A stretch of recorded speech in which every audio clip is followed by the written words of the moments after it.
शंकर की परम भगत हनुमान जी महाराज की माता मां अंजना जी।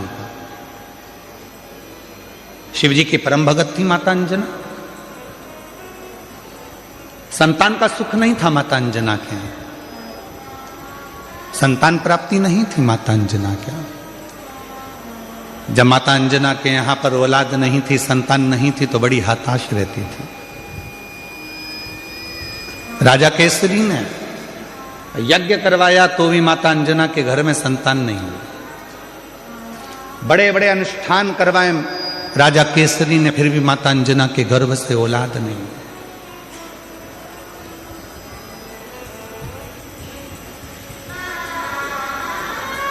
बहुत कठिन। यज्ञ करवाए, अनुष्ठान करवाए, साधना करवाई, व्रत करवाए, उद्यापन करवाए, पर अंजना के घर में, मां अंजना के यहां संतान का सुख नहीं। सब कुछ करा और यही तो भगवान कृष्ण के यहां भी हुआ था। भगवान कृष्ण की 16,108 रानियां, और 16,108 रानियों से जब संतान नहीं हुई भगवान कृष्ण के यहाँ, तब भगवान कृष्ण ने गर्गाचार्य बाबा से पूछा कि मेरे घर में औलाद क्यों नहीं होती है, क्या कारण है, मेरे घर संतान नहीं है। भगवान कृष्ण ने गर्गाचार्य बाबा को बुलाकर पूछा तो गर्गाचार्य बाबा ने कहा, एक कृष्ण, तुम एक एक रानी के साथ में 11-11 दिन तक शंकर भगवान के पार्थिव लिंग का पूजन करो तो तुम्हारे घर में औलाद जरूर होगी। और भगवान कृष्ण 16,108 रानियों के साथ में, एक एक रानी के साथ में बैठकर 11-11 दिन तक शंकर भगवान के पार्थिव शिवलिंग का पूजन करा। तब भगवान शंकर प्रसन्न होकर वर दे दिए, हे कृष्ण, तुमने अपनी रानियों के साथ 16,108 रानियों के साथ, एक एक रानी के साथ अलग अलग बैठकर मेरा 11-11 दिन तक पूजन करा है। मैं तुम्हें वर प्रदान करता हूं कि तुम्हारी एक एक रानी से 11-11 संतान होगी। और भगवान शंकर की कृपा से भगवान कृष्ण के घर में 1,77,186 बच्चे हुए, ये शिव की कृपा से। अंजना माता ने अपने पिताजी से कहा, गौतम ऋषि से, पिताजी मेरे घर में औलाद नहीं है, संतान नहीं।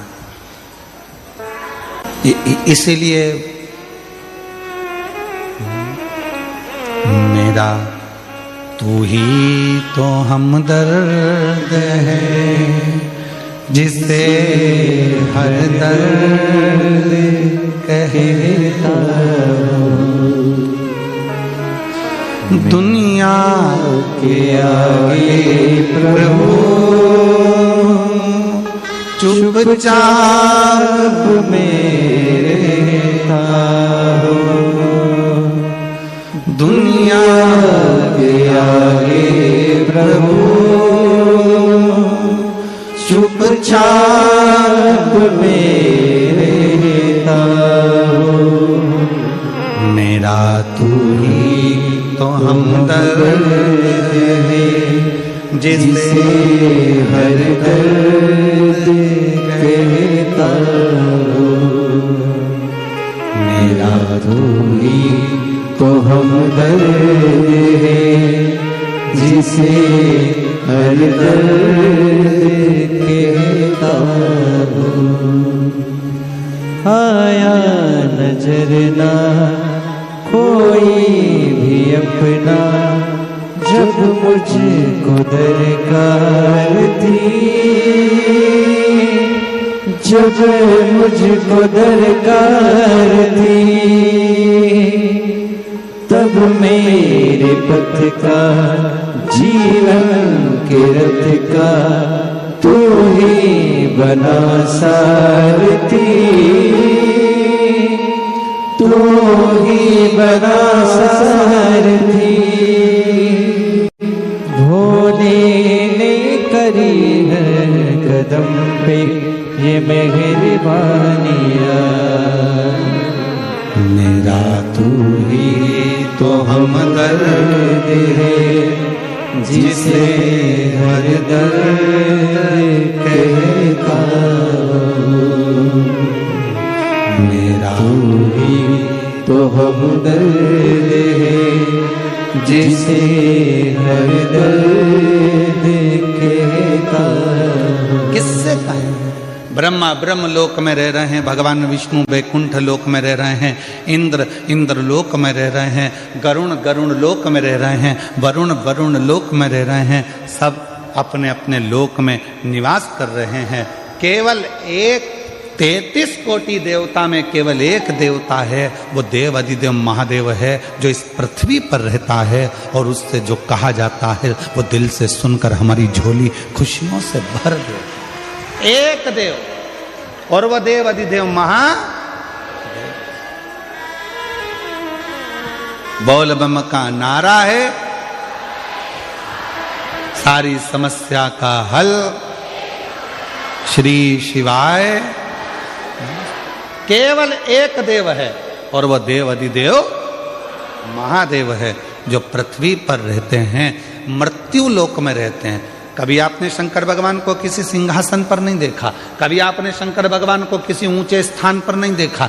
शंकर भगवान को देखा तो एक पत्थर पर, एक पर्वत पर, एक पहाड़ी पर बैठे हुए देखा। क्यों? ये पहाड़ी, ये पत्थर, ये पर्वत सब मृत्यु लोक में हैं, इसलिए मेरा शिव भी इस पृथ्वी लोक में, मृत्यु लोक में रहता।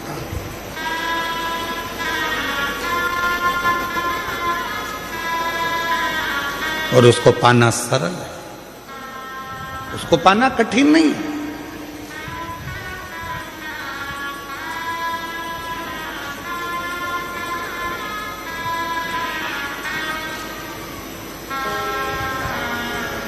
शिव कथा कह रही है, माता अंजना के घर में औलाद नहीं थी।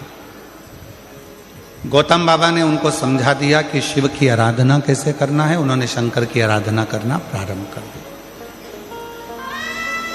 कोई साधारण भक्ति माता अंजना ने नहीं करी, शिव जी से लगन लगाकर बैठ गई। शंकर भगवान से अब केवल संतान नहीं, शंकर भगवान को तो अब ये विचार कर कर बैठी है कि मेरे घर में अगर औलाद हो तो शिव ही मेरे घर में संतान के रूप में जन्म। इतनी श्रेष्ठ भक्ति माता अंजना ने कर ली, इतनी प्रखर भक्ति माता अंजना ने कर ली। और मेरी कई जीजियां कहती हैं, एक पत्र है उसमें उन्होंने लिखा,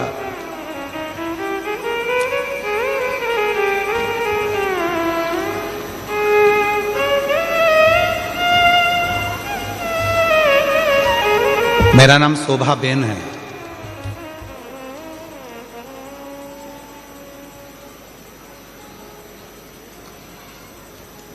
मैं सूरत से हूं।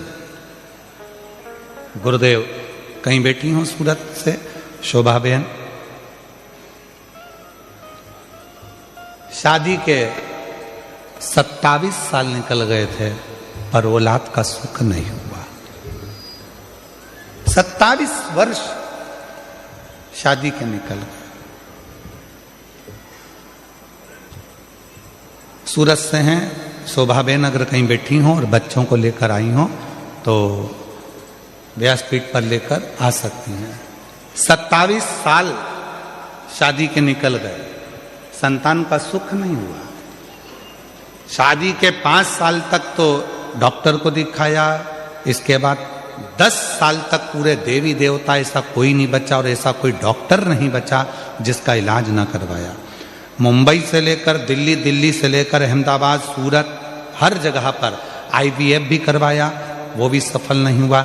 डॉक्टर ने आखिरी में मना कर दिया कि तुम माँ नहीं बन सकती। तब आस छोड़ दी और आस छोड़ दी, अब विचार छोड़ दिया कि मैं कभी माँ नहीं बन सकती।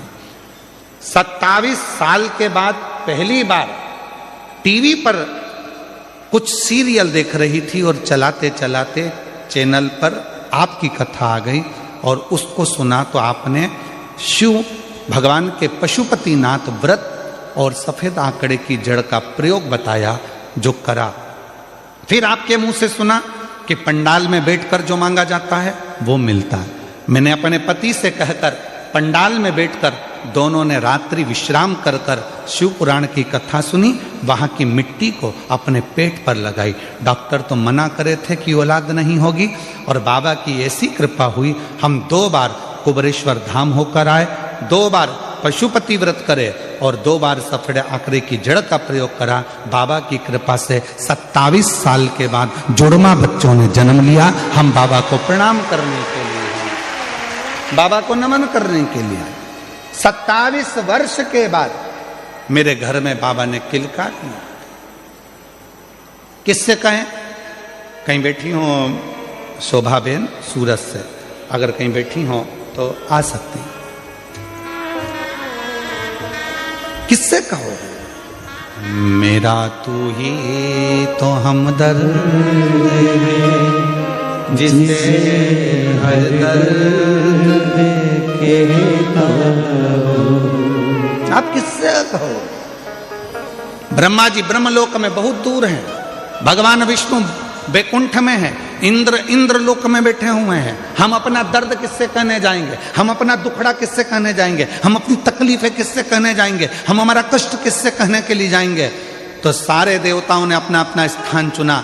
आखिरी में शंकर भगवान को बुलाया गया और शिव जी से कहा, सारे देवताओं ने अपना अपना स्थान चुन लिया है, तुम कहाँ रहना पसंद करोगे? पृथ्वी पर कोई रहना नहीं चाहता। क्यों? क्योंकि दुनिया के लोगों के दुखड़े इतने ज़्यादा हैं, रोज आएंगे, रोज दुखड़ा रोएंगे, रोज आएंगे, रोज तकलीफ कहेंगे, तो कोई देवता पृथ्वी पर नहीं रहना चाहता। आप बताओ, आप कहाँ रहना चाहते हो? शंकर भगवान ने कहा, मैं पृथ्वी पर रहने को तैयार हूं, मृत्यु लोक में रहने को तैयार हूं। तो भोले बाबा आपको सबके दुखड़े सुनना पड़ेंगे, भोले बाबा आपको सबके दुखड़े सहना पड़ेंगे, आपको सबके दुखड़े सुनकर उनके दुखड़ों को समाप्त करना पड़ेगा। शंकर भगवान ने कहा, मैं पृथ्वी पर रहने को तैयार हूं और सबके दुखड़े सुनने को तैयार हूं और सबके दुखड़े समाप्त करने को तैयार हूं। मैं तैयार।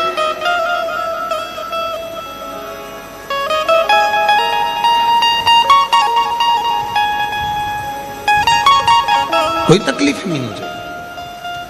तो सारे देवताओं ने भगवान शंकर भगवान से कहा, भोले बाबा स्कंद पुराण का ये चरित्र कथा है। सारे देवताओं ने एकाग्रित होकर भगवान शिव जी से कहा, आज हम सारे देवता वचन देते हैं कि दुनिया का व्यक्ति, मृत्यु लोक में रहने वाला यदि मनुष्य, संसार सागर में रहने वाला यदि मानव भूलवश भी शंकर भगवान की भक्ति कर लेगा तो उसका सारा दुखड़ा हम 33 कोटि देवता शिव जी के साथ मिलकर समाप्त कर देंगे। शिव की अविरल भक्ति का वो बल है।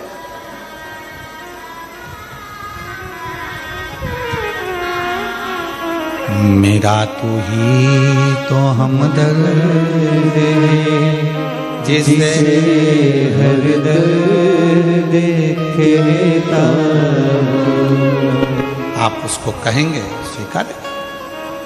माता अंजना का चरित्र कहता है, शिव की भक्ति में माता अंजना जी लग गई।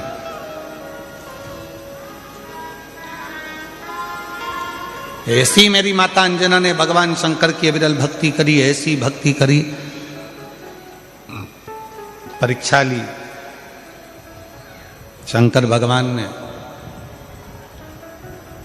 पार्वती जी को भेजा, भोलेनाथ जी ने जाकर कहो अंजना को कि क्या चाहिए, क्यों इतनी कड़क भक्ति कर रही हो,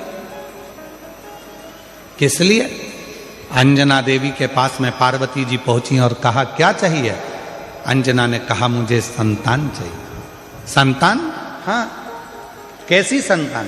तो कहा, जिस शंकर भगवान की मैंने पूजन करी है वही शिव मेरे पुत्र के रूप में जन्म ले, बस ऐसी ही मेरी कामना है, ऐसी ही मेरी कामना है, और कुछ।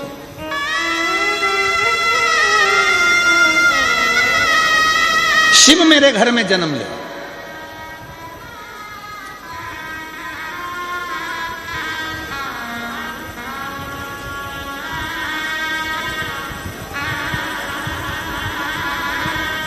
पार्वती जी ने शिव जी से कहा, अंजना माता चाहती हैं आप उनके घर में जन्म ले लो।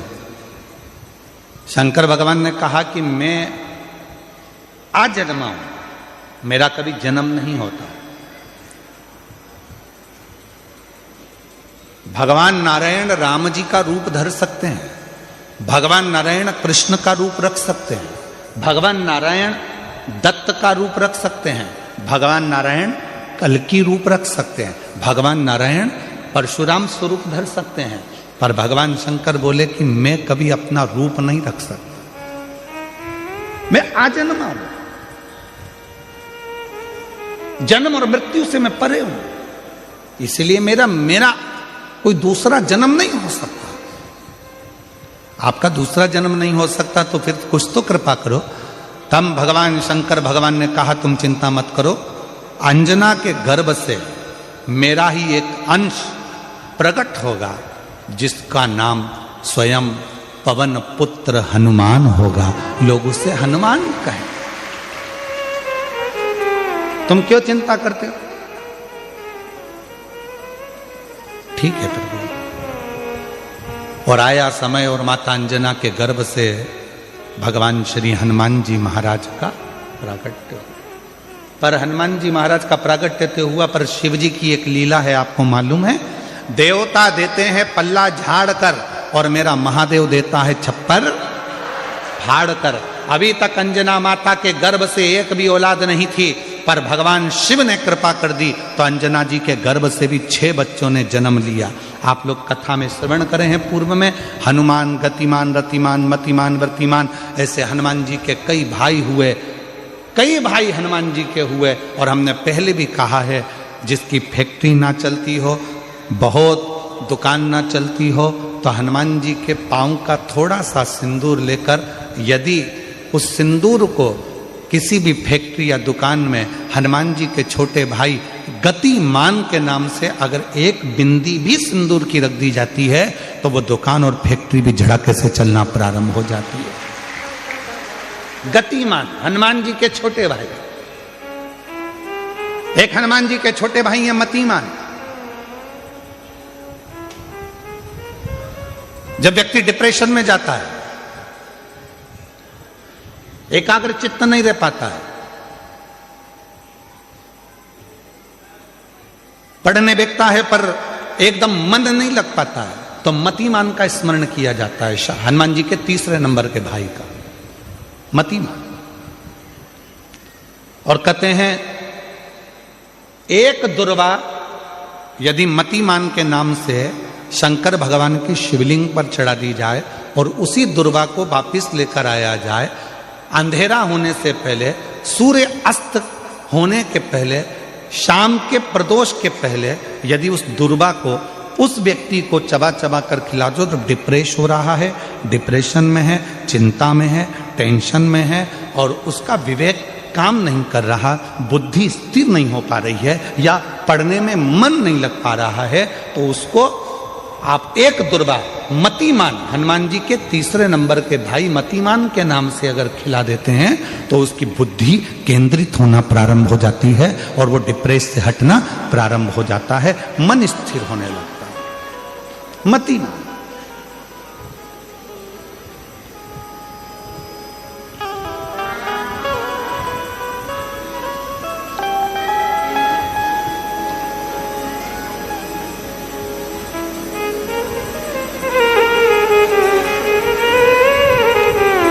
और एक नाम आता है व्रतिमान। इसका प्रैक्टिकल तुम अभी यहीं से कर लेना, ठीक है? चलते चलते मालूम पड़े तुम्हारी पार्किंग यहां से आधा किलोमीटर दूर है, ठीक है? अरे बोलो तो जम के, आधा किलोमीटर दूर तुम्हारी पार्किंग है और तुम्हारी उम्र लगभग बहुत हो गई, मालूम पड़े तुम थोड़े वृद्ध हो गए हो और तुम्हारा घुटना दुख रहा है, तुम्हारी कमर दुख रही है, चलते चलते बड़ी मुश्किल से तुम कथा स्थल तक पहुंचे हो। अब मन में आ रहा है कि मुझे वापस पार्किंग तक जाना है, कैसे जाऊंगी, पाँव तो दुख रहा है। तो एक काम आज चलते चलते करना कि कहीं सीवर वाला महाराज झूठ तो नहीं बोल रहा है, तो प्रैक्टिकल करके जाना। क्या करोगे? यहां से जाते समय आप जब जा रहे हो और आपके शरीर का कोई अंग जब दुख रहा है तो श्री शिवाय नमस्तुभ्यम कहकर श्री व्रतिमान हनुमान का स्मरण कर। किसका स्मरण करना है? जम के बोलो, व्रतिमान हनुमान। व्रतिमान हनुमान का स्मरण करके कहीं पर भी बैठकर अपने पांव की छोटी वाली जो उंगली है उसको जम के दबाना और दबाने के बाद चल देना। जिस जगह पर भी दर्द हो रहा होगा, मेरा बाबा आपको मंजिल तक पहुंचाएगा, दर्द होने नहीं देगा। कल नहीं करना, प्रैक्टिकल आज ही करना। काल करे सो आज करे।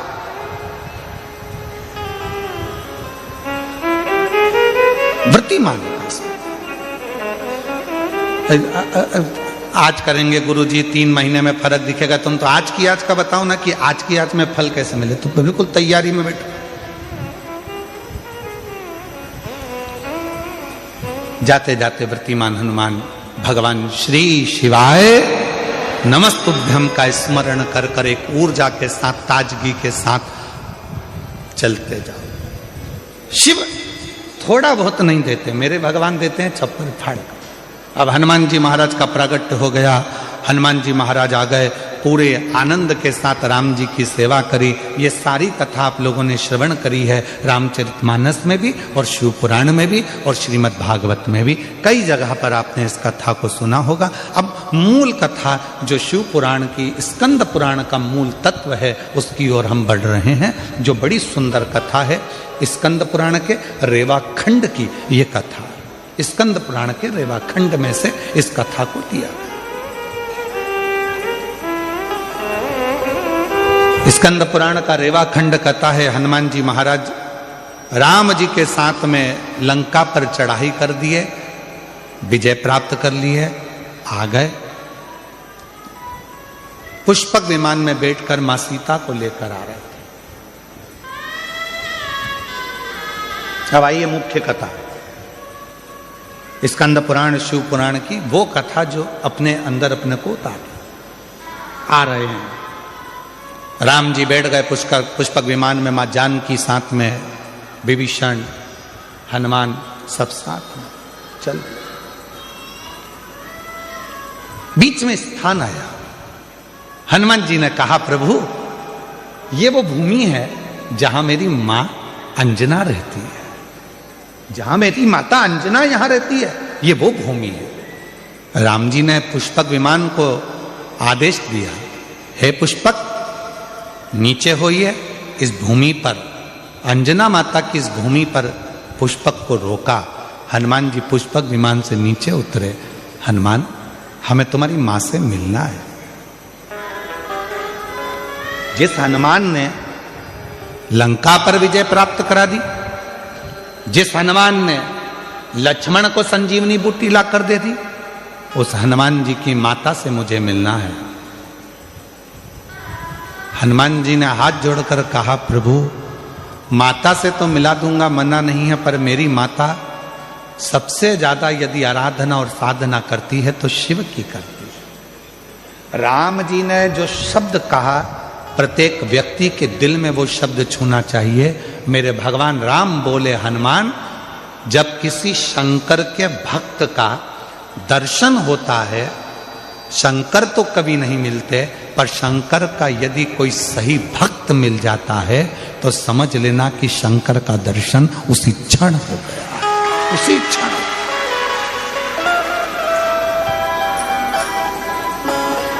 उसी क्षण शिव का दर्शन उसी पल हो गया, शंकर भगवान का दर्शन उसी पल हो गया। यदि कोई शंकर भगवान के भक्त का दर्शन कर लेता है, शिव भक्त का दर्शन कर लेता है, तो समझ लो कि शंकर भगवान का भक्त का दर्शन, शिव का दर्शन। आप कौन है? क्यों लोग कहते हैं कि शिव महापुराण के कथा के पंडाल में जाकर बैठो और आपकी मनोकामना पूर्ण हो जाती है, कथा के पंडाल में जाकर बैठो शिव पुराण के और आपका मनवांचित फल प्राप्त हो जाता है। आखिर शिव महापुराण के कथा के पंडाल में ऐसा होता क्या है? उसका एक कारण है, इतने सारे शिव भक्त जिनको किसी ने गाड़ी नहीं भेजी, जिनको किसी ने टिकट का पैसा नहीं दिया, जिनको किसी ने बहुत सारे अच्छी जगह नहीं दी गई कि तुम यहाँ आराम से बैठना, यहाँ आराम से खाना, आराम से रहना, ऐसा नहीं। शंकर का भक्त अपने झोले में 2 पानी की बोतल, 1 बिछाने की दरी, 1 ओढ़ने का कंबल और अपना खाने का सामान साथ लेकर आता है, छाता साथ में लाता है और जहां मौका मिल जाए वहां बैठकर कथा सुनता है। अर्थात बिना लोभ, बिना लालच बिना किसी व्यापार या व्यवसाय के वो शिव को समर्पित होकर आया है, शंकर का होकर आया है। इसलिए ऐसे भक्त का जब दर्शन होता है तो हमारी मनोकामना अपने आप पूरी होना प्रारंभ हो जाती है, पूरी हो जाती है।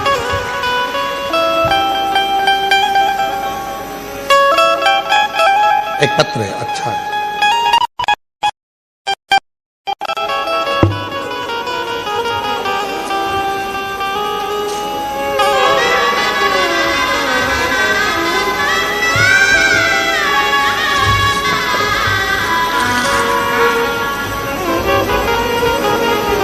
मेरा नाम मंगलाबेन पांडुरंग चौधरी है।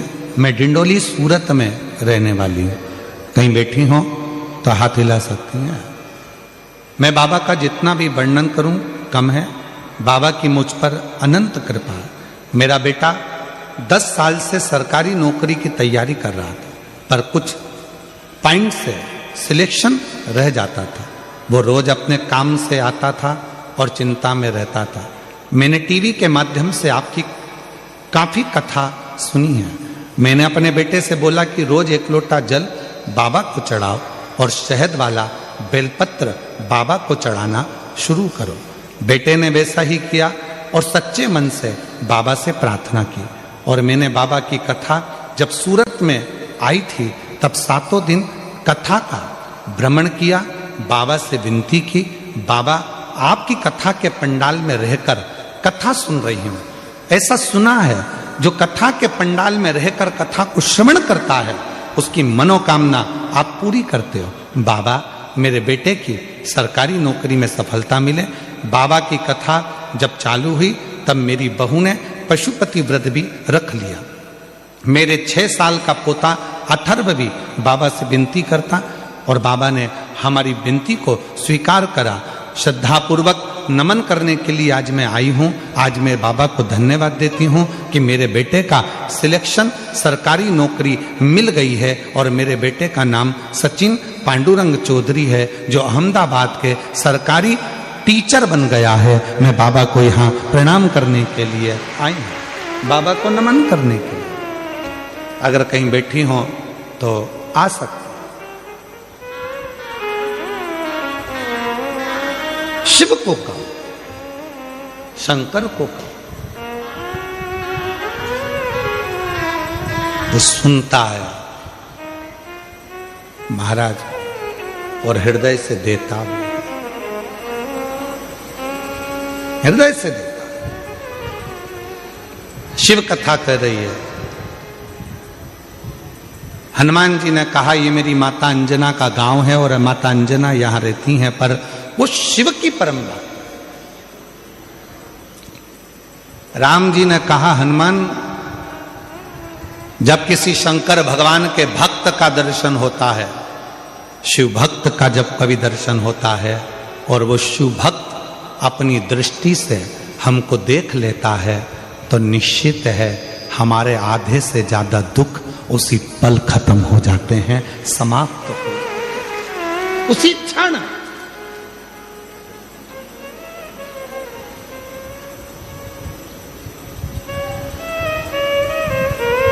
इसीलिए हमको लगता है ज्यादातर भक्त लोग, कोई शिव भक्त मिलता है तो जम के आवाज लगा देते हैं हर हर महादेव। किसी मंदिर में जाकर लोग शोर नहीं मचाते।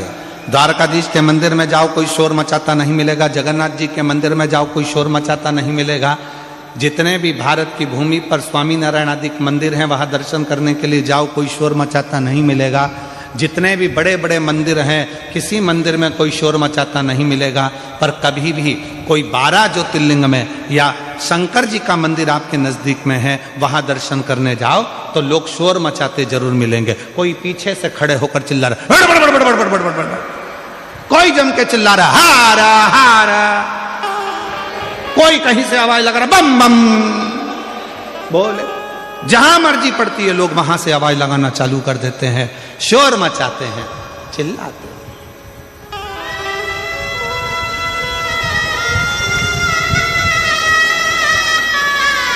शिव का नाम लेकर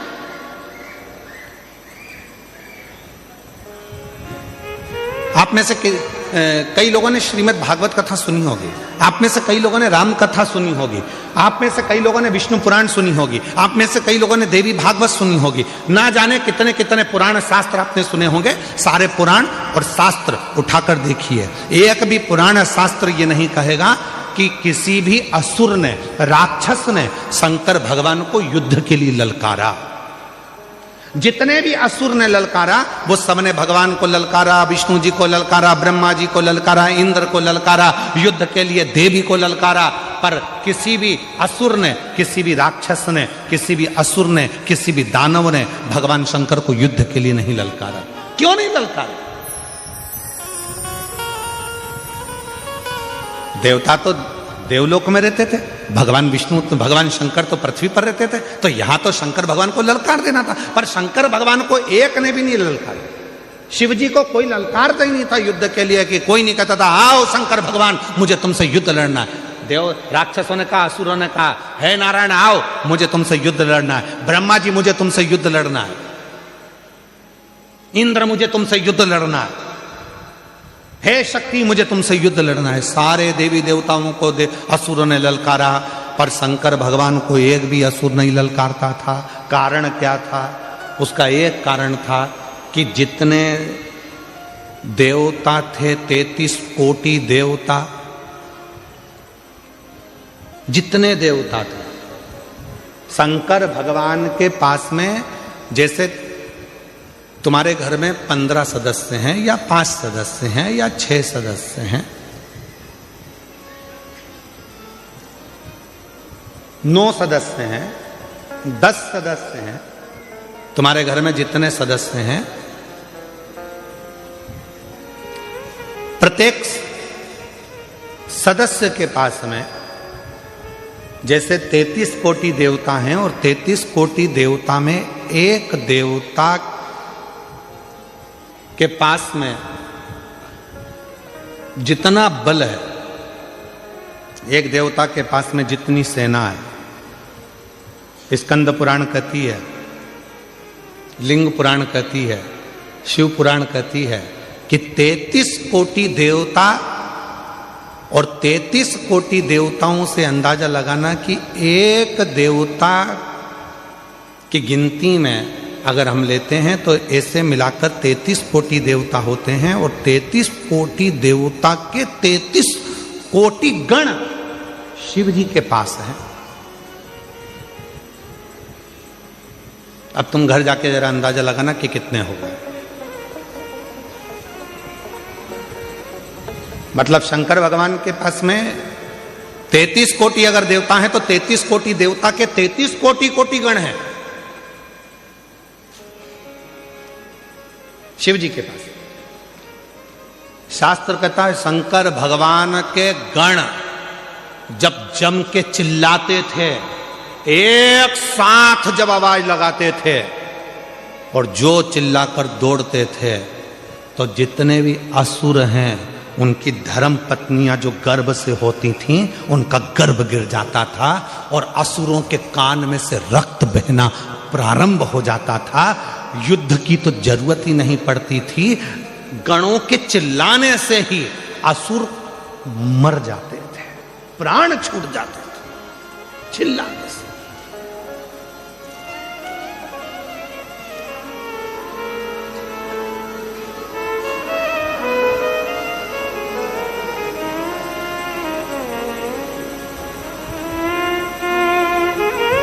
कई लोग पूछते हैं क्यों महाराज जी ये इतने सारे भक्त कथा सुनने आते हैं, ना तो इनके पास कोई पत्र जाता है, ना कोई निमंत्रण जाता है, ना पीले चावल जाते हैं। अगर कोई राजनेता को भी सभा करना पड़ती है तो गाड़ियां लगाना पड़ती है, गाड़ियां भेजना पड़ता है, तब लोगों को बुलाना पड़ता है। और साथ में बुलाओ तो बुलाओ, भोजन का टिफिन भी हाथ से दो और उनके लिए पूरी व्यवस्था करो, कुर्सी लगाओ, ये लगाओ, वो लगाओ, सम्मान दो, गाड़ी भेजो, घोड़ा भेजो, समय पे लाओ, समय पे छोड़ के आओ। पर ये शिव पुराण एक ऐसी कथा है जिसमें ना तो पीले चावल दिए जाते हैं, ना निमंत्रण दिया जाता है, ना किसी के यहाँ पत्र भेजा जाता है, ना किसी के यहाँ जाकर कहा जाता है। उसके बाद भी ये लाखों लाखों शिव भक्त अपने आप आ जाते हैं। उसका क्या कारण है? उसका एक कारण है, स्कंद पुराण कहती है ये जितने शंकर के भक्त संसार में रहते हैं, ये शंकर भगवान के पूर्व में कोई रिश्तेदार रहे होते हैं, जो शंकर की डमरू की आवाज सुनकर दौड़ पड़ते हैं और कथा में आकर बैठते हैं। शिव के गण हैं।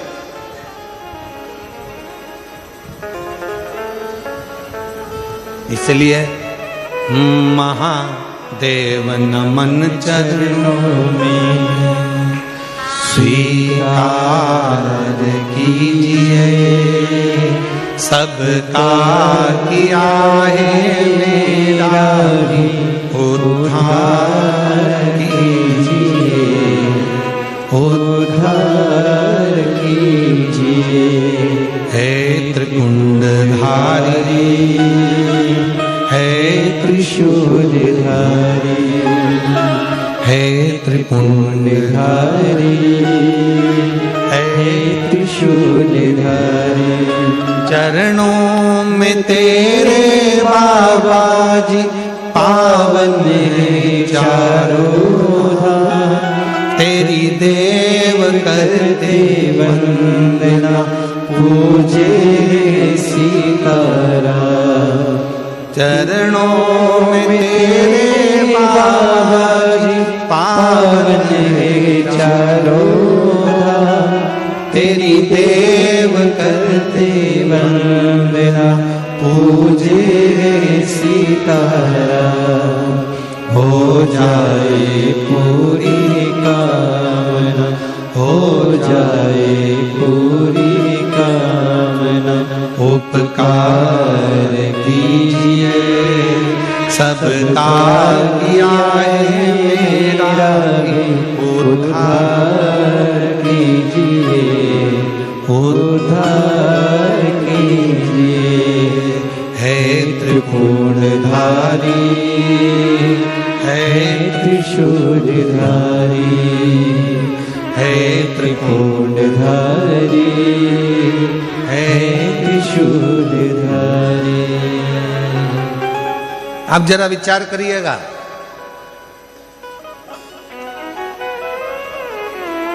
शिव के गण इतने प्रबल हैं, एक बार यदि जाग जाएं तो दुनिया में किसी की सामर्थ्यता नहीं है जो इनके आगे टिक जाए। ये कथा संत, साधु, महात्मा प्रवचन क्या कर रहे हैं? आपको जगाने का काम ही तो कर रहे हैं। और महादेव नमन चरणों में स्वीकार कीजिए, सबका किया है मेरा भी उद्धार कीजिए, उद्धार कीजिए।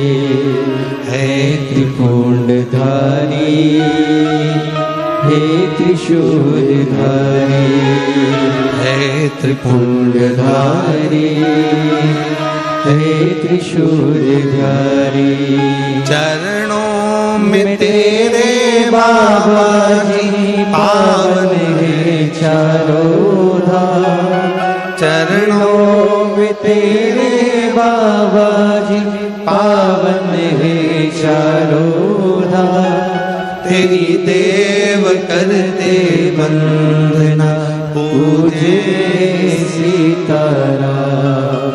हो जाए पूरी कामना, हो जाए पूरी कामना, उपकार कीजिए, सबका किया है मेरा भी उद्धार कीजिए, उद्धार कीजिए।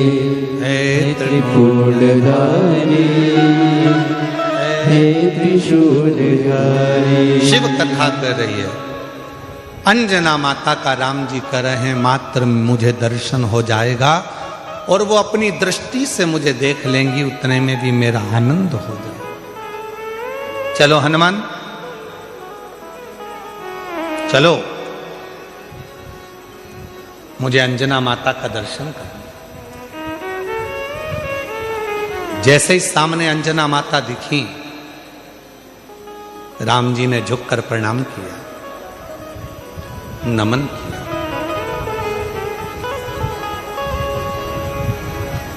हनुमान जी ने कहा अंजना माता से, ये श्री राम है, ये इनके छोटे भाई लक्ष्मण जी हैं, ये माता जानकी जी हैं। सबको मिलाया। अंजना जी ने कहा कि हनुमान, घर में कुछ पाने के लिए नहीं जाओ, अतिथि आए हैं, इनके लिए कुछ थोड़ा कंदमूल फल लेकर आओ, इनके लिए थोड़ा कंदमूल फल लेकर जाओ। अरे वाह वाह वाह, तेरी कृपा का क्या है भरोसा, कब किस पर हो जाए जरा सी हम पर कर दो, जरा सी हम पर कर दो। तेरी कृपा का क्या है भरोसा, कब किस पर हो जाए जरा सी हम पर कर दो, जरा सी हम पर कर दो। जिस पर भी हो गई तेरी कृपा करुणा, वो भव पार हुआ, भव पार हुआ। पापी हो चाहे जितना, उसका भी बाबा उद्धार हुआ, उद्धार हुआ।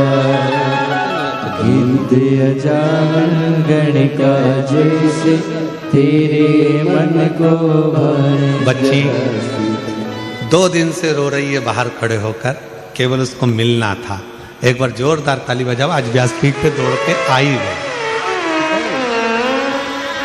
गिनते अजामिल गणिका जैसे तेरे मन को भाए, जरा सी हम पर कर दो। मैंने कहा कि हनुमान जाओ, घर में कुछ पाने के लिए नहीं है, तुम जल्दी जाओ दौड़ के कंदमूल फल लेकर। अतिथि आया है, मेहमान आया है। शिव महापुराण की कथा कहती है अतिथि शिव का एक रूप होता है। अतिथि शिव का एक रूप होता है। इसीलिए हमारे यहाँ सनातन धर्म में कहा, शिव महापुराण की कथा के पंडाल में अगर कोई रात्रि रुककर कथा का इंतजार कर रहा है, सुबह स्नान आदि कर कर भगवान शिव की कथा के लिए बैठा हुआ है, इंतजार में डूबा हुआ है, वो कोई साधारण नहीं है, स्वयं मेरा देव अधिदेव महादेव है, शिव है। इसलिए मेरी जीजियों, प्रयास करा करो अपने घर से।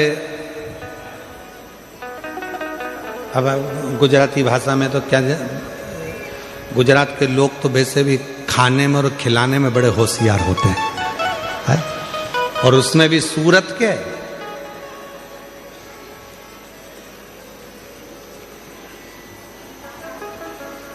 महाराज अपने घर से आया करो तो कोई वो थेपला, फाफड़ा, और भी कौन सा होता है, काहे सोमानी जी, और कौन कौन से होते हैं, थेपला, फाफड़ा। हाँ तुम बोलते जाओ, मैं सुन रहा हूं। हाँ ठीक है, ठीक है। हाँ कल मंगवा के रखूंगा सब यहीं पर। तो निवेदन है, घर से आया करो तो थोड़ा थोड़ा लेकर चला करो, अपने लिए नहीं, जो अपने आसपास में बैठे उसका मुख झूठा कराने के लिए। मेरा शिव नगर में आया है, मेरा शंकर, मेरा भोले बाबा, मेरा शिव, और मेरा शंकर ना जाने किस रूप में कब तुम्हारे सम्मुख में आकर बैठ गया, और उसकी कृपा आप पर हो, ये भाव लेकर मुक्त।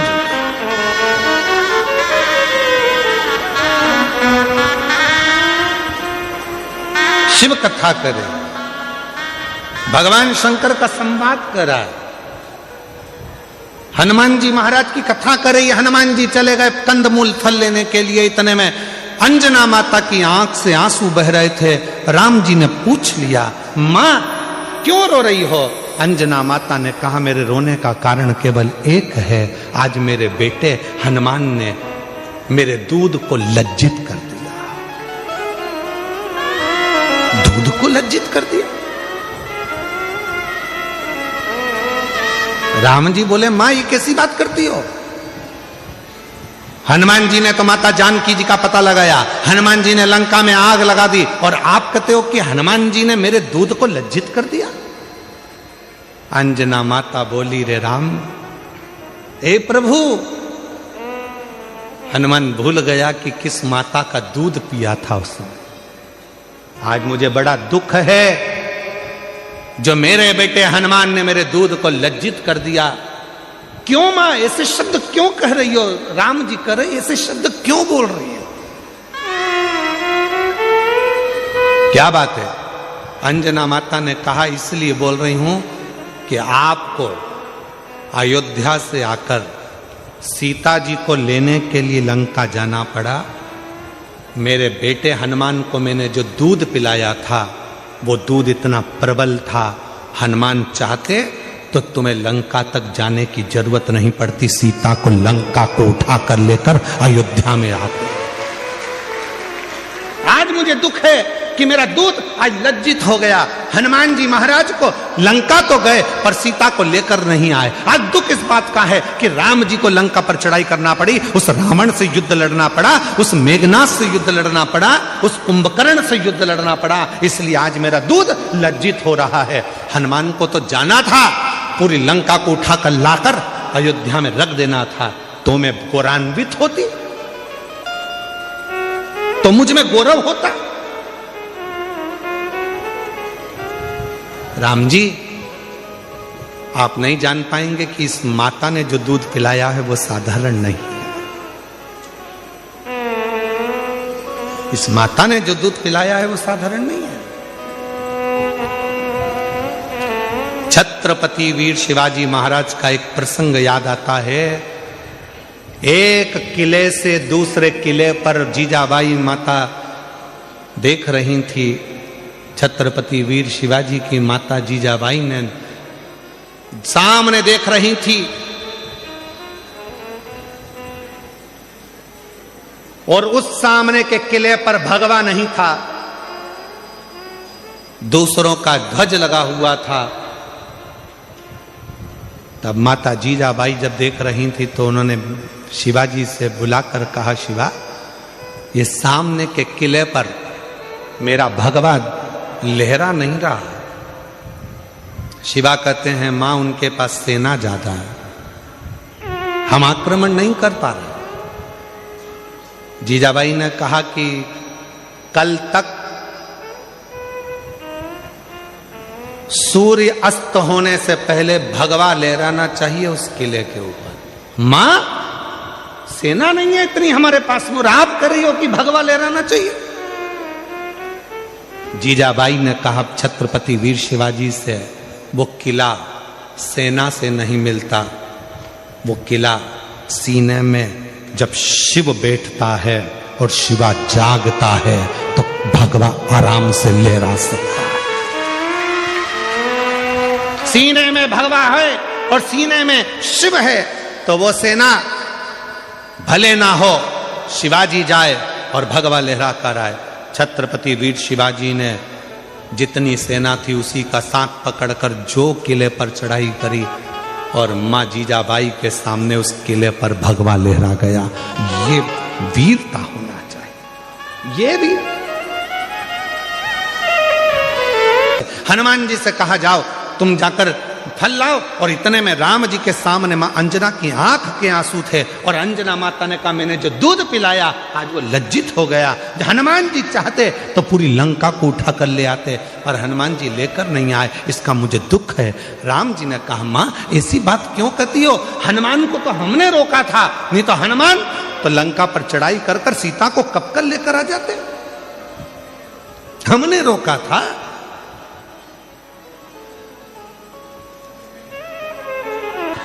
अपने स्थान पर बैठकर भगवान देवाधिदेव महादेव को अपने मन का भाव कहिए, दिल से प्रार्थना करिए, विनय करिए, निवेदन करिए। जहाँ जगह मिले वहाँ बैठकर बाबा को अपने मन का भाव कहें। बहुत दूर दूर से आप लोग आए हैं। बाबा देवाधिदेव महादेव को अपने मन का भाव कहने के लिए, प्रार्थना करने के लिए, दिल से बाबा को नमन करिए, भाव से कहिए, प्रार्थना करिए, विनय करिए, निवेदन करो। निवेदन करेंगे सब साथ में, जिसको आता है साथ में बोलेंगे। आपकी आवाज़ यहाँ तक पहुँचे, आपकी और हमारी आवाज़ देवाधिदेव महादेव तक पहुँचे और सबकी कामना पूर्ण हो। दिल से बाबा को नमन करें।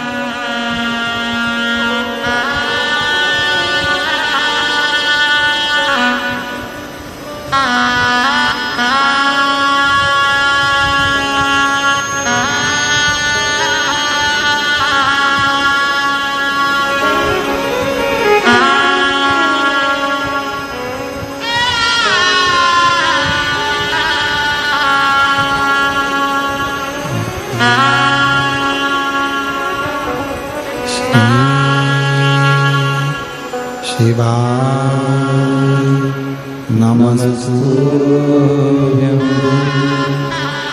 श्री शिवाय नमस्तुभ्यं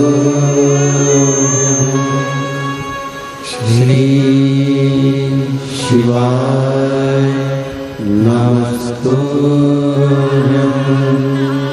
श्री शिवाय नमस्तुभ्यं श्री शिवाय नमस्तुभ्यं।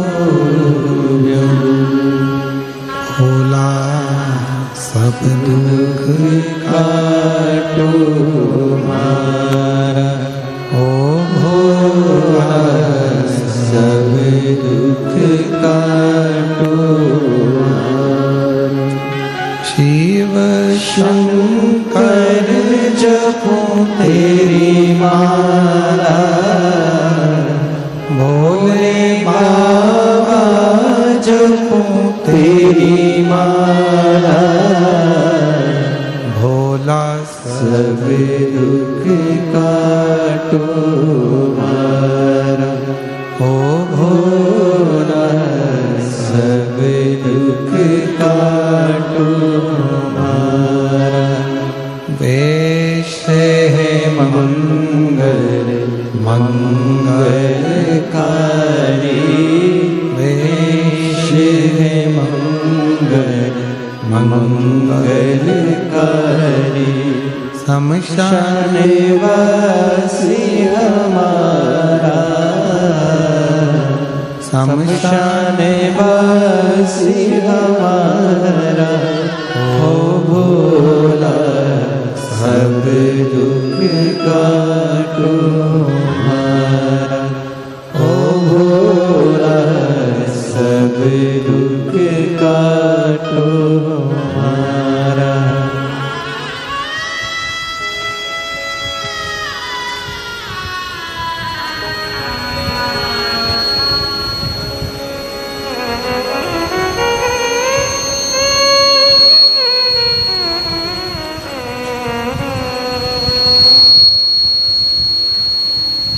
बाबा देवाधिदेव महादेव, भगवान शिव, मोगड़दानी, त्रिकालदर्शी, कैलाशी, विनाशी, भगवान शंकर की पवित्र कथा कर रहे। शिव महापुराण की कथा वर्णन कर रही है। माता अंजना देवी ने जैसे ही कहा कि हनुमान जी ने आपको लंका तक भेजा, हनुमान को तो चाहिए था कि पूरी लंका को उठाकर अयोध्या लेकर आ। राम जी ने हाथ जोड़कर कहा, मां आप ऐसा ना कहिए, हनुमान तो ले आते सीता जी को, आपके दूध को लज्जित नहीं करा, पर हमने मना किया था। इतने में तो लक्ष्मण जी को हंसी आ गई, और लक्ष्मण जी को ऐसी हंसी आई कि लक्ष्मण जी को हंसी आते से ही भगवान राम जी ने लक्ष्मण जी को हंसने से रोका।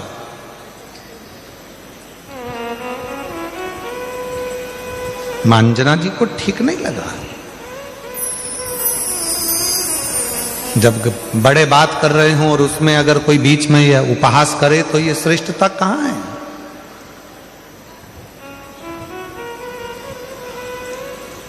लक्ष्मण जी हंसे।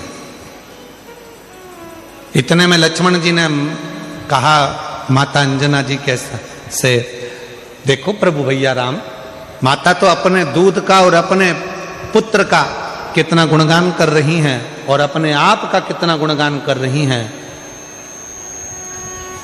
एक बार भी उन्होंने ये नहीं कहा कि लक्ष्मण के बाण से या राम जी के बाण से ये सब कुछ हो सका।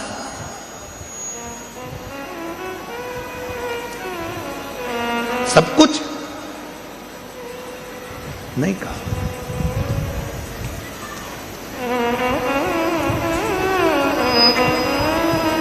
माता जानकी जी ने कहा लक्ष्मण तुम्हारा कहने का मतलब क्या है? क्या मेरे दूध में वो प्रबलता नहीं है? क्या मेरे पुत्र में वो प्रबलता नहीं है? इतना तो कहना था। तब माता अंजना ने कहा ठीक है लखन है लक्ष्मण, प्रभु राम की साक्षी में ये सामने पर्वत है, इस पर्वत के टुकड़े तुम अपने बाणों से कर दीजिए।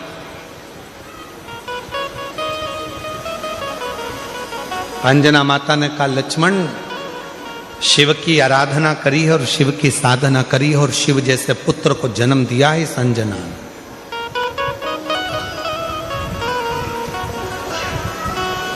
तभी एक बाण लक्ष्मण जी ने छोड़ा पर वो पर्वत के दो भाग नहीं हुए और माता अंजना ने अपने दूध की एक धार उस पर्वत पर फेंकी जिस पर्वत के दो टुकड़े हो गए और गर्जना हनुमान जी के कानों में पहुंच गई।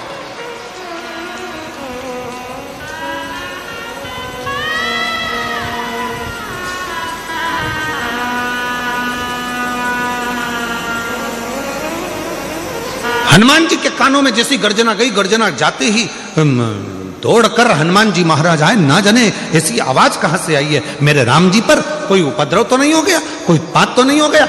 हनुमान जी महाराज भाग कर आए और हनुमान जी ने जो भाग कर आए और आते से जो देखा तो पर्वत के दो टुकड़े थे जिसमें से दूध की धार बह रही थी। पूछा हनुमान जी ने मां ये क्या हो गया? माता ने कहा लक्ष्मण जी समझ नहीं पाए थे। लक्ष्मण जी ने अंजना माता के चरण पकड़ लिए। मां मैं जान नहीं सका कि एक माता के दूध में वो बल होता है कि अपने बेटे को जब वो दूध का पान कराती है तो बेटा उतना वीर उत्पन्न होता है, प्रबल उत्पन्न होता है जो दुनिया का सारा कार्य कर सकता है।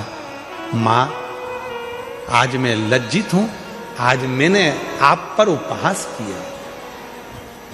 हनुमान जी महाराज सामने थे, राम जी के मस्तक पर पसीने की बूंद थी,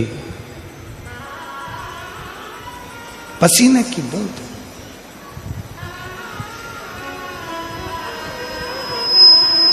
हनुमान जी बोले मैं प्रभु राम जी के लिए जल लेकर। अंजना जी ने कहा जल लेने तुम क्यों जाओगे? स्वयं मां नर्मदा जी का आह्वान किया माता अंजना ने और मां नर्मदा जी कल कल करती बहती हुई आती हैं और जो दूध की धार माता अंजना ने दी थी उस नदी से, दूधी नदी से माता अंजना के सम्मुख में नर्मदा मैया का संगम होता है जहां पर भगवान राम जी ने जल का आचमन किया है। और जो आचमन राम जी ने करा आज भगवान राम जी ने कह दिया मां ये स्थान अब कहीं नहीं जाएगा। दुनिया के लोग जब मां नर्मदा जी की परिक्रमा करेंगे तो इस दूधी नदी के तट पर नर्मदा का संगम होगा। इस संगम का जो दर्शन करेगा वो अपने जीवन में शिव तत्व को प्राप्त करेगा, ऐसा भगवान राम जी ने वर दे दिया। आज भी जब नर्मदा जी की परिक्रमा करने वाले जाते हैं और वन क्षेत्र में भ्रमण करते करते दूधी नदी के पास में पहुंचते हैं, तो वहां नर्मदा और दूधी नदी का संगम हुआ है, जहां शिव की आराधना लोग करते हैं और शंकर की भक्ति को प्राप्त करते हैं। शिव भक्ति ये कोई साधारण संवाद नहीं है। शिव महापुराण की कथा कथी है, भगवान शंकर का पवित्र चरित्र कथा है। जीवन में जिसने अपने शिव तत्व को प्राप्त करा, जैसे एक बार ब्रह्मा जी के मन में संशय उत्पन्न हो गया। ब्रह्मा जी को लगा कि सब सृष्टि मैंने निर्माण करी है, सारी सृष्टि मैंने बनाई है, सब कुछ मेरा बनाया हुआ है, इसमें किसी का कुछ नहीं है। तब उनके संशय को मिटाने के लिए भगवान शंकर शिवलिंग के रूप कुबेरेश्वर धाम पे रुद्राक्ष मिलता है। वो रुद्राक्ष को पानी में गलाओ, शिव जी को जल चढ़ाओ, उस पानी को पिलाओ तो उससे आराम लगता है, ऐसा मैंने सुना है। ना जाने कौन रिक्शे वाला था, मेरे पापा को और मेरे पति को बताकर चले गया, जो बाहर हॉस्पिटल के रो रहे थे। तभी मुझे घर छोड़ा और मेरे पापा और मेरे पिताजी मेरे पति दोनों ही सीहोर पहुंच गए। 1 नवंबर को रुद्राक्ष लेने सीहोर गए, 3 नवंबर को वो लेकर आए और हमने उसको गलाकर शिव को चढ़ाना और उसका पानी पीना प्रारंभ करा। बाबा, आप कहते हो कि बेलपत्र नंदी के पास बैठकर शंकर की चढ़ी हुई बेलपत्र को खाओ। मैंने खाना प्रारंभ करा। बाबा से कहा, बाबा हमारे पास में इतना धन नहीं है कि हम कैंसर का इलाज करा सकें। ये तो वो बीमारी है जिसमें पैसा लगता है, हम गरीब को कैसे दे दी बाबा, कुछ तो कृपा करो। हम नहीं जानते थे कि आपके रुद्राक्ष की इतनी महत्वता है सीहोर के, जिसका जल पीने से रोग मुक्त होता है। जल पीना प्रारंभ करा। दूसरी बार मुंबई में फिर वापिस पहुंचे डॉक्टर को दवाई दिखाने के लिए। डॉक्टर ने चेकअप करना प्रारंभ करा और रिपोर्ट निकाली, तो रिपोर्ट में पता चला कि मेरे शरीर की सारी रिपोर्ट नील थी और मेरे शरीर में कोई कैंसर नहीं था। मैं बाबा को यहाँ प्रणाम करने के लिए आई हूँ, बाबा को नमन करने के लिए यहाँ पहुंची। कहीं बैठी हो, मेरा नाम मनीषा गणेश चौहान है, कहीं बैठे हो तो आ सकती हैं। एक पत्र और बड़ा सुंदर है। गुरुजी, मेरा नाम रेखा सुनील जोशी है, मैं बारडोली बाबेन गांव की रहने वाली हूँ। मेरा मोबाइल नंबर ये है। मेरी शादी को 20 साल हो चुके थे, पर मुझे संतान का सुख प्राप्त नहीं था। कहीं बैठे हो तो आ सकते हैं और बच्चा हो तो उसको भी लेकर आ सकते हैं। संतान का सुख नहीं था। फिर मैंने आपकी कथा 2022 से सुनना चालू करा और मैंने 5 बार पशुपति व्रत किया, आंकड़े की जड़ का उपाय 5-6 बार किया। पर बाबा, आप कहते हैं ना 1 लोटा जल सारी समस्या का हल। मैंने मंदिर जाना नहीं छोड़ा। जब मैं धूलिया गांव में आपकी कथा सुनने के लिए आई, पंडाल में बैठी और वहीं पर वहां की मिट्टी को मैंने अपने गर्भ में लगाना प्रारंभ करा। बाबा की ऐसी कृपा हो गई गुरुदेव, 16 अगस्त 2025 को बाबा की कृपा से 20 साल के बाद मेरे घर में पुत्र रत्न की प्राप्ति हुई है। मैं बाबा को यहाँ प्रणाम करने के लिए आई हूँ। शिव शिव है, शंभु शंभु है। और एक पत्र और है।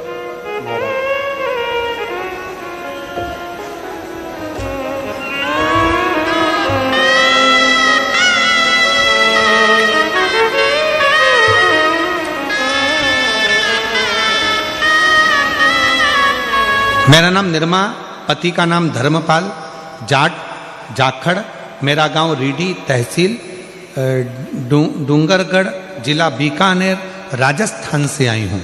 कहीं बैठी हो तो हाथ हिला सकती हैं और अगर बैठी हो तो बच्चों को ला सकती हैं। शादी के कई वर्ष निकल चुके थे, संतान का सुख नहीं था, सारे डॉक्टरों का इलाज करवाया। जब औलाद नहीं हुई तब आखिरी में जनवरी के महीने में जब 2025 में शिव महापुराण की कथा सूरत में हुई, वहां बैठकर हमने बाबा से प्रार्थना करी और वहीं की मिट्टी को अपने गर्भ से लगाया। बाबा की कृपा से ऐसी बाबा ने करुणा कर दी और बाबा की कृपा से 2025 में ही अक्टूबर के महीने में बाबा ने करुणा कर कर मुझे जुड़वा 2 पुत्रों का जन्म मेरे घर में हुआ है। मैं बाबा को प्रणाम करने के लिए आई हूँ। कहीं पर बैठे हों तो अपने बच्चों को लेकर आ सकते हैं।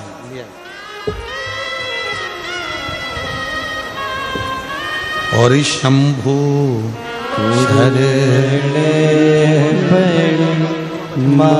27 साल के बाद जुड़मा बच्चे हुए हैं। एक बार जोरदार ताली बजाओ। काटो दया करीने दर्शन आपो शंभु शरणे। जोरदार ताली बजाएं। 27 वर्ष के बाद हुए हैं बाबा की कृपा से।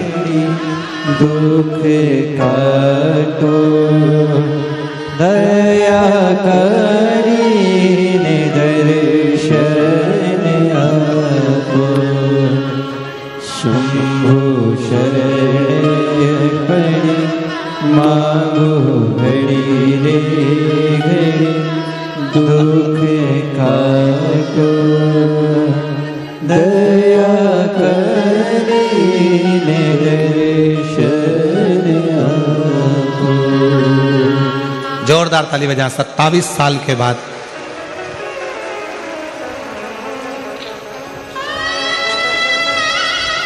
संतान की प्राप्ति हुई है।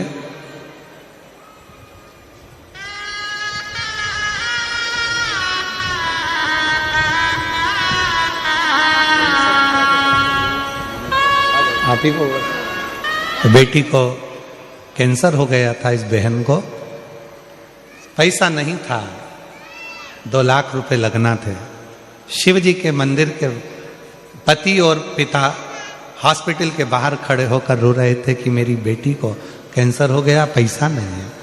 एक रिक्शे वाला आकर बोला कि सीवर वाला बाबा कथा करता है, एक बार रुद्राक्ष का जल दो। गए पति और इसको छोड़ा बहन को घर पर। पति और पिता दोनों सीहोर पहुंच गए। रुद्राक्ष लाए, पानी में गलाकर बहन ने पीना प्रारंभ करा। शिव जी की कृपा से डॉक्टर को दिखाने मुंबई गई। पूरी रिपोर्ट नील हो गई और कैंसर से मुक्त हो गई। जोरदार।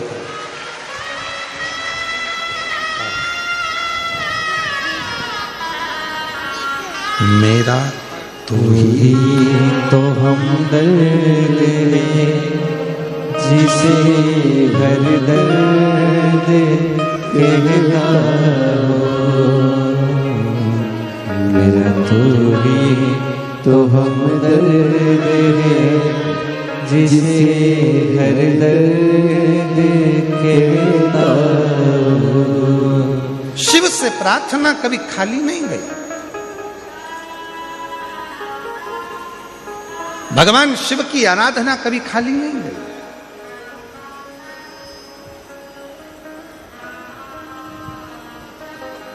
ब्रह्मा जी के मन में थोड़ा सा अहम आ गया। याद रखना, जीवन में या तो राम रहेगा या हम रहेगा। जिसके दिल में राम बसा है उसके दिल में अहम कभी नहीं आ सकता, और जिसके दिल में अहम पहले से भरा हुआ है उसके दिल में राम नहीं आ सकता। थोड़ा अहंकार को दूर करोगे तो राम आपके करीब में आएगा। शिव जी को पाने का सबसे सुंदर तरीका है अपने भीतर से अहम को निकाल दो कि मेरे पास मैंने कुछ करा है। कुछ नहीं करा हमने, कुछ भी नहीं।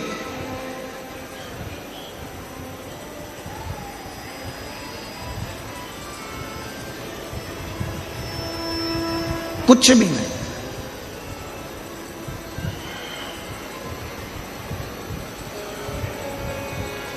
वो एक लाइन है ना आप लोगों की, वो भौरे ने खिलाया फूल, फूल को ले गया राजकुमार। भौरे ने खिलाया फूल, फूल को ले गया राजकुमार। भौरे तू कहना न भूल, भूल मेरा हो गया इधर उधर। भौरे ने खिलाया फूल, फूल को ले गया राजकुमार। ये संसार में जन्म जिसने दिया है, जिसने संसार सागर में भेजा है, उसी ने हमको खिलाया है उसी ने हमको वैभव दिया है, उसी ने आप और हमको धन दिया है, उसी ने हमको संपदा दी है, उसी ने समझने की बुद्धि दी है, उसी ने सब कुछ दिया है। अब आगे आपके ऊपर निर्भर करता है कि इस बुद्धि को, इस मन को, इस चित्त को आप हम में डुबोएंगे कि राम में डुबोएंगे, ये आपके ऊपर निर्भर,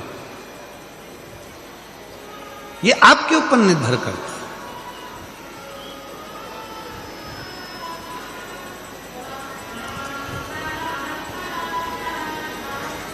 ये बुद्धि, ये चित्त, ये वृत्ति हमारी कहां जा रही है? ब्रह्मा जी के मन में अहंकार आ गया, ये पूरी सृष्टि का निर्माण मैंने करा। और जैसे ही ब्रह्मा जी के मन में अहंकार आया तो भगवान विष्णु ने समझाया, पर ब्रह्मा जी मानने को तैयार नहीं थे कि सब कुछ बनाने वाला शिव है, रचने वाला शिव है, संहार करता शिव है, निर्माण करता शिव है। ये ब्रह्मा जी को समझाए कौन? कौन कौन ज्ञान दे, कौन समझाए?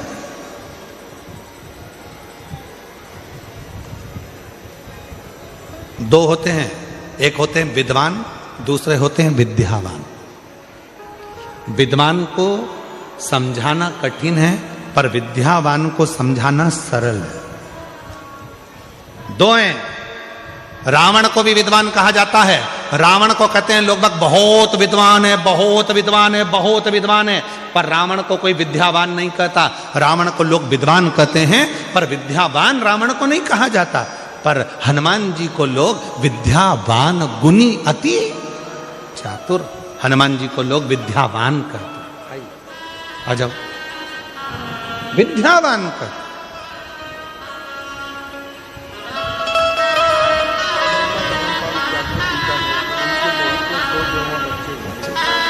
जोरदार ताली बजाएं। बीकानेर से हैं, बहू नहीं आई है, बहू को 2 जुड़वा बच्चे हुए हैं। एक बार जोरदार ताली बजाकर साधुवाद करिए। कई सालों के बाद संतान का सुख बाबा ने दिया है। ये दोनों बच्चे ले, ये दोनों बच्चे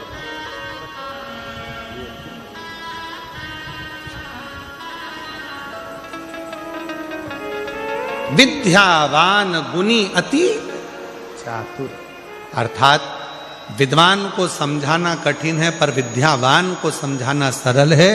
निवेदन है, अगर कोई तुमसे कहे कि तुम बहुत विद्वान हो, नहीं भैया, हम विद्वान कम, विद्यावान गुणी अति चातुर। बाबा की कृपा है, उसने जितनी विद्या दी है वो हमारे भीतर है। हम ज़्यादा कोई विद्वान तो है नहीं, पर इतना जरूर है कि उसकी कृपा से सब समझ लेते हैं। ये उसने दिया, उसने करुणा की, और उसकी कृपा के बिना कुछ हो भी नहीं सकता। ब्रह्मा जी को समझाया, पर ब्रह्मदेव मानने को तैयार नहीं हुए। एक भगवान ब्रह्मा और भगवान विष्णु ने एक पर्वत को घुमाना प्रारंभ करा, और पर्वत को घुमाना प्रारंभ करा, तब उस पर्वत में से शिवलिंग की आकृति प्रकट हुई। प्रथम शिवलिंग का निर्माण भगवान ब्रह्मा और भगवान विष्णु ने किया, और प्रथम शिवलिंग जब प्रकट हुआ तो उसमें से आकाशवाणी हुई, हे ब्रह्मा, तुम मुझे समझ नहीं पा रहे हो, इस सृष्टि का पालन करता, संहार करता, संचार करता सब मैं हूं। तब भी ब्रह्मा मानने को तैयार नहीं हुए। तो ब्रह्मा जी ने भगवान विष्णु जी से कहा, इस शिवलिंग में आप कहते हो कि शंकर है, तो उनके चरण कहाँ है, उनका शीश कहाँ है? इस शिवलिंग के चरण और शीश कहाँ है? ढूंढा जा, आ जाइए, आ जाओ। चरण और शीश है कहाँ?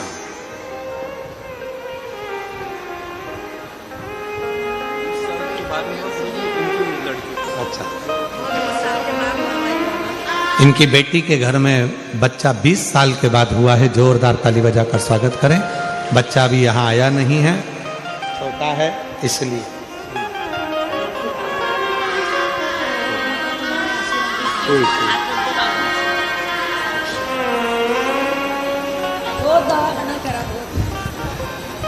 शिव कथा कर रही है। इस शिवलिंग के चरण कहाँ हैं? इस शिवलिंग का शीश कहाँ है? ढूंढो जरा। तब भगवान नारायण तो चरण ढूंढने के लिए गए, और भगवान ब्रह्मा जी शीश ढूंढने के लिए गए, पर भगवान नारायण ने पहले ही कह दिया था, चरण मिलने वाला नहीं है और ना ही शीश मिलने वाला है। ना चरण मिलेगा, ना शीश मिलेगा। दोनों नहीं मिले, स्वीकार नहीं किया, समझे नहीं। भगवान नारायण जब नीचे जाते जाते जाते जाते चरण को ढूंढ ना पाए तो वापिस आ गए। ब्रह्मा जी जाते जाते एक गौमाता को पकड़ कर लिया है। गौमाता से कहा चलकर शंकर जी के सम्मुख में भगवान विष्णु से कह देना कि मुझे शीश मिल गया है, केतकी के पुष्प को लिया है, कह देना शीश मिल गया है। साक्षी में पूछा भगवान शंकर की शिवलिंग की साक्षी में स्वयं भगवान ब्रह्मा जी ने विष्णु जी से पूछा कि आपको चरण मिला है? भगवान विष्णु ने मना कर दिया कि मुझे चरण नहीं मिला, मुझे चरण नहीं मिला। एक बार भगवान नारायण ने सत्य कह दिया तो आकाशवाणी हुई, हे नारायण आपने सत्य कहा है, इसलिए आज से पूरी पृथ्वी पर सत्य नारायण की पूजन पूरी दुनिया करेगी, क्योंकि आप सत्य बोले। अब भगवान विष्णु ने पूछा क्यों ब्रह्मा जी, तुमको शीश मिला है क्या?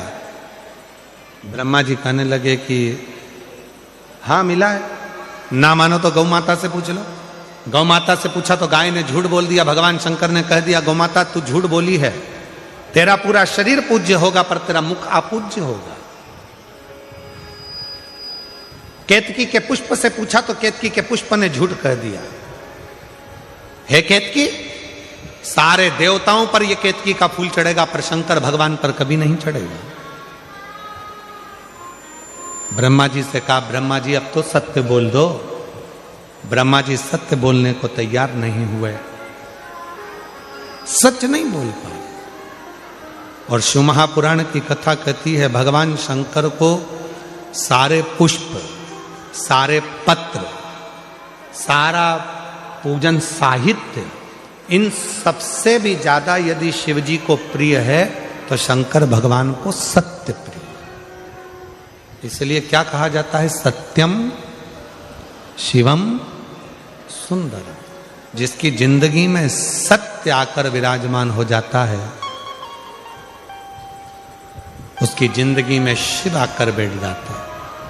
और जब शंकर हमारे हृदय में आकर बैठ जाता है तो हमारी जिंदगी अपने आप सुंदर होना प्रारंभ हो जाती है, अपने आप लोगों से भी निवेदन है, जीवन में एक बार थोड़ा प्रयास करो कि हफ्ते में, 2 दिन में, 5 दिन में, 7 दिन में अपने मुख से एक दिन ऐसा निकालो कि हम सत्य बोल सके, सत्य बोल सके। नहीं तो मरने के बाद तो लोग बोलेंगे राम नाम सत्य, पर अपने जीते जी अपन बोल रहे हैं, इससे बढ़कर और क्या चाहिए। सत्य बोले।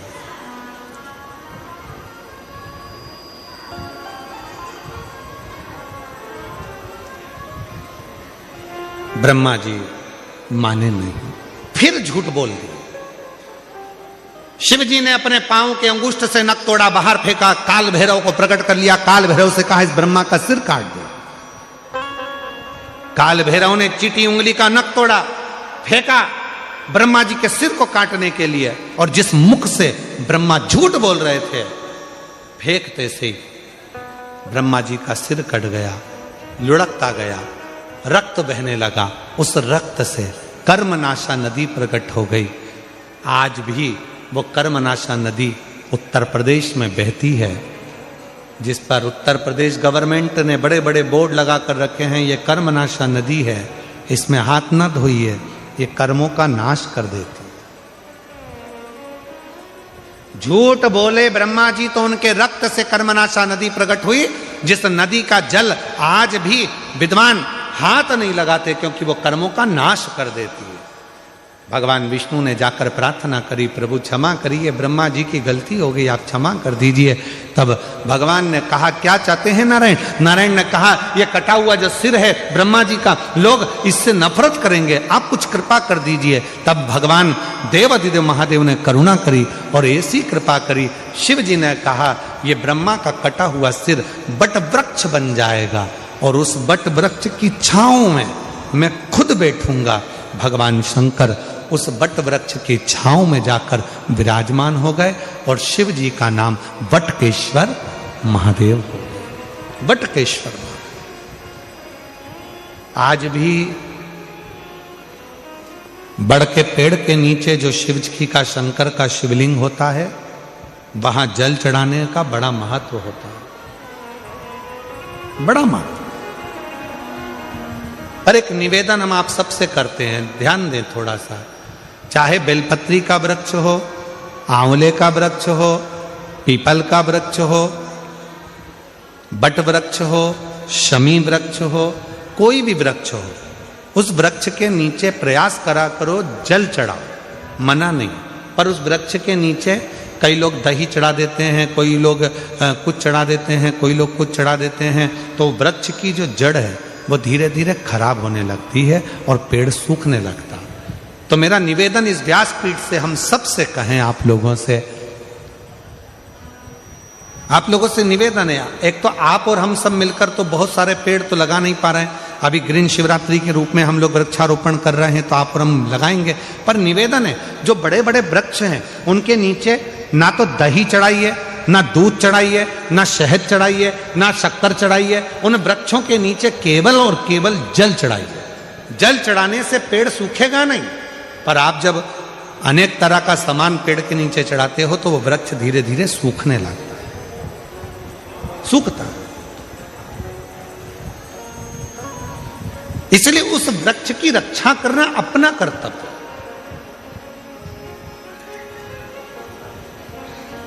कई लोग बड़ के पेड़ के नीचे जाते हैं, उनकी भी पत्ती तोड़कर भगवान को चढ़ा देते हैं। ना ना ना, जो प्राचीन वट वृक्ष होते हैं, जो पुराने वट वृक्ष हैं, 500 साल पुराने हो, 700 साल पुराने हो, 1000 वर्ष पुराने हो, 400 साल पुराने हो, ऐसे जो वट वृक्ष होते हैं, पीपल के वृक्ष होते हैं, इनकी पत्तियों को नहीं तोड़ना चाहिए, इनको तो प्रणाम करना चाहिए। क्योंकि जो बुजुर्ग होता है उसका आशीर्वाद ही हमारे जीवन में सफल होता है, उसका आशीर्वाद नहीं, उसको तोड़े नहीं।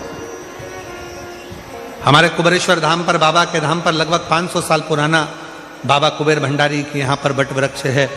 हम निवेदन करेंगे, आप लोग अगर वहां दर्शन करने जाते हैं तो निवेदन है, उनकी कोई पत्ती, कोई डाली, कुछ तोड़ना नहीं चाहिए। केवल प्रणाम करो, नमन करो, जल चढ़ाओ, परिक्रमा करो, बैठकर श्री शिवाय नमस्तुभ्यम का जप करो और बाबा से अपने दिल की बात करो, स्तुति करो, पर पत्तियां ना। बड़ के पेड़ के नीचे भगवान शिव विराजमान हो गए, बटकेश्वर नाम पड़ गया। बोलो बटकेश्वर महादेव की। ब्रह्मा, विष्णु और महेश तीनों एक जगह पर